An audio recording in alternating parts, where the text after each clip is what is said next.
You aren't woman enough to keep your man satisfied. That's why he needs a real woman like me. Ashley sneered across the coffee shop table, her acrylic nails tapping against my husband's credit card as she paid for her latte. I sat silently, letting her spend 2 hours detailing my failures as a wife while she flaunted the designer bag Brian had bought her with what he thought was our joint savings. 3 months later, she discovered that not only was our house solely in my name, but the successful businessman she'd stolen was actually $800,000 in debt. Debt I wouldn't be sharing thanks to the financial separation I'd quietly orchestrated 2 years before I caught them in our bed. The morning I found them started like any other Tuesday. I'd taken a half day from the insurance firm where I worked as an actuary to surprise Brian for our 15th anniversary. 15 years of marriage, 2 kids in college, and what I thought was a solid middle-class life in our suburban Chicago home. The cliché of finding them in our bed would have been funnier if it hadn't been so pathetic. Brian, attempting to cover himself with our wedding quilt. Ashley, his 28-year-old assistant from the car dealership, scrambling for her clothes while screaming about this not being what it looked like. I can explain, Brian had said, the words every cheating spouse learns from the same script. I didn't scream. Didn't cry. Didn't throw things like the wronged wives in movies. I simply took out my phone, snapped a few photos for my records, and left. The silence seemed to disturb them more than any tantrum would have. Margaret, wait. Brian had called, struggling into his pants. Let's talk about this like adults. I'd kept walking. There would be time for talking later, with lawyers present. That was 3 weeks before Ashley requested to meet me at Starbucks, woman to woman. I'd agreed out of morbid curiosity and the professional habit of gathering information before making decisions. She dressed for the occasion, designer everything, fresh blowout, makeup that probably cost more than my monthly grocery budget. The ring on her finger was particularly interesting. Not an engagement ring, but clearly expensive, clearly from Brian. Margaret, she'd started, pronouncing my name like it tasted bad. I think we should clear the air. By all means. She'd launched into a speech that felt rehearsed. How she hadn't meant for it to happen. How Brian had been so lonely, so neglected, so desperate for understanding. How I'd let myself go, focused too much on work, stopped being the woman he'd married. When's the last time you wore lingerie for him? She'd asked, as if that was the metric for a successful marriage. When did you last cook his favorite meal? Plan a romantic evening? I'd sipped my tea, letting her words wash over me like white noise. She needed this performance more than I needed to respond. He says you treat him like a roommate, not a husband. That you care more about your spreadsheets than spreading your, she'd paused, smirking at her own cleverness, affection. Interesting perspective, I'd said mildly. Look at you, she'd continued, emboldened by my calm. That suit is from what, Target? Your hair hasn't seen a salon in months. You drive a Toyota. No wonder he needed someone who makes him feel like a success. She'd pulled out Brian's credit card then, the platinum one, waving it like a flag. He wants me to have the best. Says I deserve everything you never appreciated. I'm sure he does. You're not even fighting for him. What kind of woman just gives up? The kind who knows when to cut her losses, I'd said, finishing my tea. She'd talked for another hour, alternating between insulting my appearance, my career, my parenting, and my failure to recognize what a prize Brian was. I'd nodded occasionally, making mental notes that had nothing to do with her critique and everything to do with the financial crimes she was unknowingly confessing. He's already looking at condos for us, she'd finished triumphantly. Somewhere fresh, without all your boring furniture and sad energy. How nice for you both. That's it? That's all you have to say? I'd stood, leaving a $5 tip for the barista who'd had to witness this spectacle. Thank you for the information, Ashley. It's been very educational. You're pathetic, she'd called after me. No wonder he upgraded. I'd smiled all the way to my car, then drove straight to my lawyer's office. What Ashley didn't know, what Brian had apparently forgotten in his midlife crisis, was that I'd restructured our finances 2 years earlier when I'd first noticed discrepancies.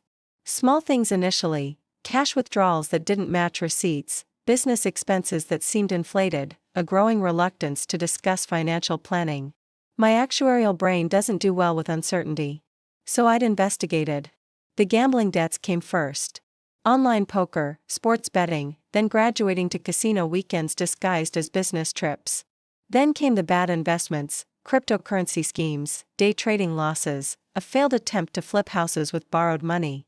Brian had hidden it well, maintaining the facade of the successful car dealership manager while bleeding money faster than he could earn it. By the time I'd uncovered the full extent, he was nearly $500,000 in debt. I'd considered confronting him, demanding counseling, fighting to save our marriage. But then I'd found the dating app on his phone, the messages to women promising them the world with money he didn't have. So instead, I'd gotten strategic. First, the house. Our mortgage was nearly paid off, but it had always been in both our names. I'd suggested refinancing to get a better rate, handling all the paperwork myself. Brian, distracted by his double life, had signed where I'd pointed. The new mortgage was in my name only, a detail in the fine print he'd never bothered to read. Next, I'd separated our finances under the guise of better budgeting. Different accounts for different purposes, I'd explained. Brian kept his checking account and credit cards, I managed everything else. He'd been relieved to hand over the responsibility, free to spend without seeing the consequences. I'd paid down debts strategically, keeping the ones in both our names current while letting his personal obligations slide. I'd moved our savings into accounts only I could access, leaving just enough in the joint account to avoid suspicion. Then I'd waited, gathering evidence like the good actuary I was, calculating the exact moment when leaving would cause maximum financial protection for me and our children. Ashley had simply accelerated the timeline. "This is remarkable," my lawyer, Patricia Chen, said as she reviewed my documentation. "You've essentially performed a legal financial separation while still married." "I prefer to think of it as risk management," I'd replied. "And the house is entirely in your name? No claims from him?" He signed a quitclaim deed during the refinance. Notarized and filed with the county. Patricia had actually laughed. "What about his debts?" "The gambling debts are in his name only. The failed investments were through his personal LLC. The credit cards he's been using to fund his lifestyle choices? Also solely his responsibility." "And Ashley?" "Is about to discover that the successful businessman she's been dating is actually negative net worth. The car he drives belongs to the dealership. The condo he's supposedly buying? He can't qualify for a mortgage. Even that platinum card she was waving around is maxed out. I checked before canceling myself as an authorized user." The divorce papers were served 2 weeks later. Brian had shown up at the house, my house, raging about fairness and betrayal. "You can't just take everything." "I'm not taking anything. I'm keeping what's mine and leaving you with what's yours. Which happens to be debt." "What about 15 years of marriage? Doesn't that count for something?" "It counted for 14 years and 6 months. The last 6 months, you were interviewing my replacement." "Ashley understands me." "Ashley understands your credit limit. Wait until she sees your credit score." He'd tried everything, anger, bargaining, even tears. But math doesn't care about emotions, and the numbers were clear. The house was mine. The savings were mine. The modest retirement fund I'd built was mine. His debts, his mistakes, his 28-year-old girlfriend who expected a lifestyle he'd been financing with fraud, all his. "The kids will hate you for this," he'd tried as a last resort. "The kids are adults who've watched their father gamble away their college funds. I'm the one who took out personal loans to keep them in school. Try again." The legal process was surprisingly quick when one party has documentation and the other has nothing but bluster. Brian fought for about a month before his lawyer explained the futility. Illinois is an equitable distribution state, but equitable doesn't mean equal when one spouse has been dissipating marital assets on gambling and girlfriends. The best part came during the asset disclosure phase. Ashley had been accompanying Brian to meetings, sitting in the parking lot in the car she thought he owned. Patricia made sure to schedule the meeting where we revealed his true financial status for a time when she'd be waiting. "Let me summarize," Patricia had said, sliding the financial statement across the table. "Mr. Morrison owes approximately $800,000 across various creditors. His only assets are personal belongings and a 401k worth $12,000 that's already been borrowed against. Ms. Morrison has agreed to take no spousal support in exchange for the house and keeping her separate assets." Brian's lawyer had nodded grimly. "That's generous, considering. My client is motivated to move forward, not punish," Patricia said smoothly. "Though we reserve the right to pursue fraud charges if Mr. Morrison contests this arrangement." I'd watched Brian's face as he absorbed the reality. No house to mortgage for a fresh start. No savings to tap. No credit to extend. Just debt and a girlfriend who expected diamonds. No. How could you do this to me, he'd whispered. I didn't do anything to you. You did it to yourself.